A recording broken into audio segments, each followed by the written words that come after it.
Operation ಸಿಂಧೂರ success ಬೆನ್ನಲ್ಲೇ ತಿರಂಗ ಯಾತ್ರೆ.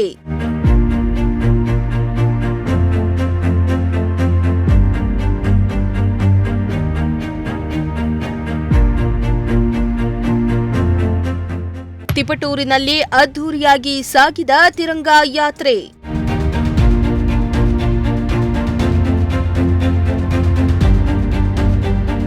ಪಾಕ್ ವಿರುದ್ಧ ಯುದ್ಧ ಮಾಡಿ ಭಾರತೀಯ ಸೈನಿಕರು ಜಯಶೀಲರಾಗಿದ್ದು ಆಪರೇಷನ್ ಸಿಂಧೂರ ಸಕ್ಸಸ್ ಆಗಿದೆ. ಈ ಬೆನ್ನಲ್ಲೇ ಬಿಜೆಪಿ ತಿರಂಗ ಯಾತ್ರೆಯನ್ನ ನಡೆಸ್ತಾ ಇದ್ದು ಇಂದು ತಿಪಟೂರಿನಲ್ಲಿ ಅದ್ಧೂರಿಯಾಗಿ ತಿರಂಗ ಯಾತ್ರೆ ನಡೆಯಿತು. ತಿಪಟೂರು ನಗರದ ಕೆಂಪಮ್ಮ ದೇಗುಲದಿಂದ ಕೋಡಿ ಸರ್ಕಲ್, ದೊಡ್ಡಪೇಟೆ, ನಗರಸಭೆ ಮುಖ್ಯ ರಸ್ತೆಯಿಂದ ಕಲ್ಪತರು ಕ್ರೀಡಾಂಗಣದವರೆಗೂ ತಿರಂಗ ಯಾತ್ರೆ ಸಾಗಿತು.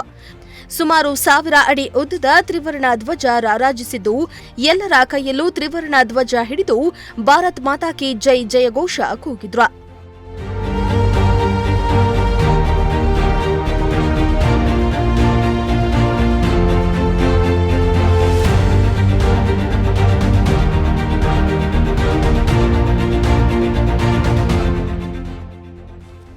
ಮಾಜಿ ಸೈನಿಕರಾದ ಚಂದ್ರಶೇಖರ್ ಮಾತನಾಡಿ, ಭಾರತೀಯರೆಲ್ಲರೂ ಒಂದೇ ದೇಶವನ್ನ ಕಾಪಾಡಲು ಜಾತಿ, ಧರ್ಮ, ಮೇಲು ಕೀಳು ಎಲ್ಲ ಭಾವನೆಗಳನ್ನ ಬಿಟ್ಟು ನಾವು ಎಲ್ಲರೂ ದೇಶದ ರಕ್ಷಣೆಗೆ ಒಗ್ಗಟ್ಟಾಗಬೇಕು ಎಂದಿದ್ದಾರೆ.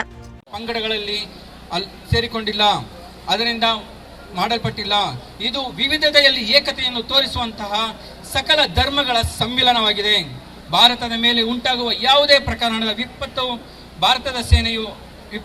ಭಾರತದ ಸೇನೆಯು ಎದುರಿಸುವಲ್ಲಿ ಸದಾ ಸಿದ್ಧವಾಗಿರುತ್ತದೆ ಹಾಗೂ ತನ್ನ ಶಕ್ತಿಯಿಂದ, ಸಾಮರ್ಥ್ಯದಿಂದ ಯಾವುದೇ ವಿಪತ್ತನ್ನು ಎದುರಿಸುವಂತಹ ಸಾಮರ್ಥ್ಯವನ್ನು ಹೊಂದಿದೆ ಎಂದು ಇಡೀ ವಿಶ್ವಕ್ಕೆ ತೋರಿಸಿದೆ. ಪ್ರಸಕ್ತ ಪ್ರಧಾನಿಗಳಾದ ಶ್ರೀ ನರೇಂದ್ರ ಮೋದಿಯವರ ಮಾತಿನಂತೆ, ಕನಸಿನಂತೆ 2047ರಲ್ಲಿ 100ನೇ ಸ್ವತಂತ್ರ ದಿನಾಚರಣೆಯ ಸಂಭ್ರಮದಂದು ಭಾರತ ದೇಶವು ಇಡೀ ಪ್ರಪಂಚಕ್ಕೆ ವಿಶ್ವಗುರು ಆಗಿ ಮೆರೆಯಲೆಂದು ಕಲ್ಪನೆಯನ್ನು ತೊಟ್ಟಿದ್ದರು.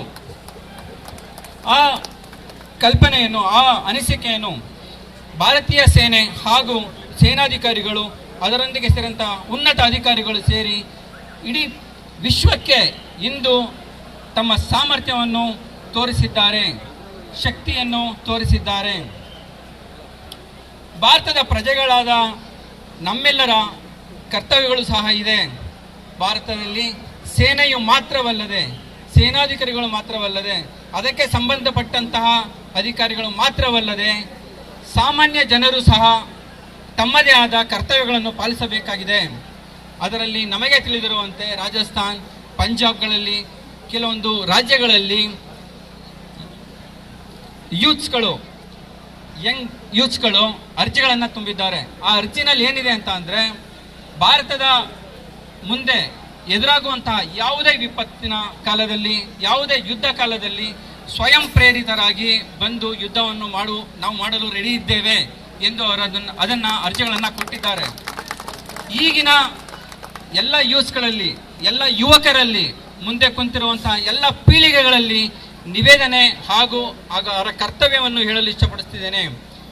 ಅವರು ಸಹ ಭಾರತದ ಮುಂಬರುವ ಯಾವುದೇ ಇದರಲ್ಲಿ ಸಾಮಾಜಿಕ ಜಾಲತಾಣವನ್ನು ಬಿಟ್ಟು, ಜಾತಿ, ಮತ, ಧರ್ಮ, ಭೇದ ಭಾವ ಎಲ್ಲವನ್ನೂ ಬಿಟ್ಟು ಭಾರತದ ದೇಶದ ಉಳಿತಿಗಾಗಿ, ಭಾರತ ದೇಶದ ರಕ್ಷಣೆಗಾಗಿ, ಭಾರತ ದೇಶದ ಒಳಿತಿಗಾಗಿ ತಮ್ಮ ಎಲ್ಲ ಕರ್ತವ್ಯ, ಬಾಕಿ ಎಲ್ಲ ವಿಷಯಗಳನ್ನು ಬದಿಗಿಟ್ಟು, ಜಾತಿ ಧರ್ಮಗಳನ್ನು ಬದಿಗಿಟ್ಟು ದೇಶಕ್ಕಾಗಿ ತಮ್ಮ ಶಕ್ತಿ ಸಾಮರ್ಥ್ಯಗಳನ್ನು ಬಳಸಿಕೊಳ್ಳಬೇಕು ಹಾಗೂ ಅದನ್ನು ರೂಢಿಸಿಕೊಳ್ಳಬೇಕು ಎಂದು ಎಲ್ಲರಲ್ಲೂ ಕಳಕಳಿಯಾಗಿ ಈ ಮೂಲಕ ಕೇಳಿಕೊಳ್ಳುತ್ತಿದ್ದೇನೆ.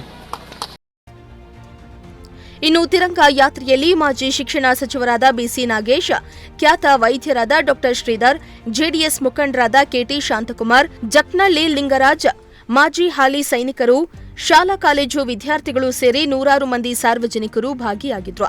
ಇದೇ ವೇಳೆ ತಿರಂಗ ಯಾತ್ರೆಯಲ್ಲಿ ಮಾಜಿ ಮತ್ತು ಹಾಲಿ ಸೈನಿಕರಿಗೆ ಸನ್ಮಾನಿಸಲಾಯಿತು.